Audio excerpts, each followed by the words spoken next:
सोच इंसान के मंसूबे बनाती भी है और मिटाती भी है।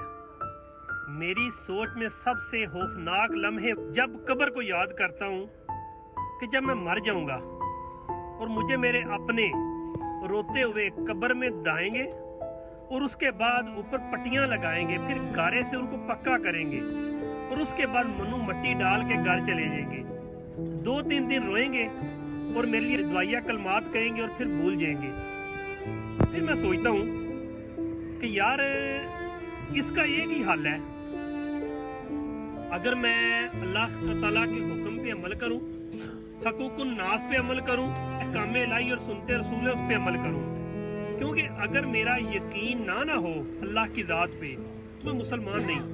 अगर मेरा यकीन है ना कि अल्लाह ताला ने जो फरमाया वो होना है, तो फिर मुझे वो करना चाहिए कि जो अल्लाह ताला ने फरमाया है।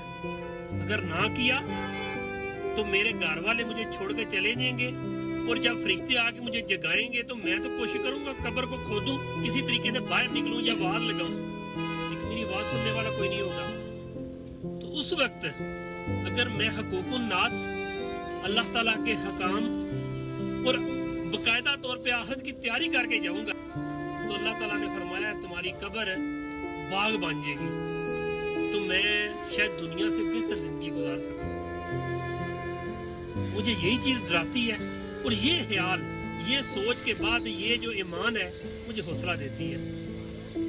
दुआ करें अल्लाह ताला अच्छे काम करने की तौफीक दे, और जब आखिरत में कब्र में मुझे डाले तो मैं बड़ा ही मुतमिन होकर कहूँगा चले जाओ, सब कुछ मेरे अल्लाह के हवाले है, तुम्हारी कोई ज़रूरत नहीं है। मुझे यहाँ ही बाग मिलेगा, यहाँ ही मुझे ठंडी हवाएं मिलेंगी, यहाँ ही मुझे हौज़े कौसर मिलेगी, यहाँ ही मुझे सब कुछ मिलेगा। दुआ कीजिएगा।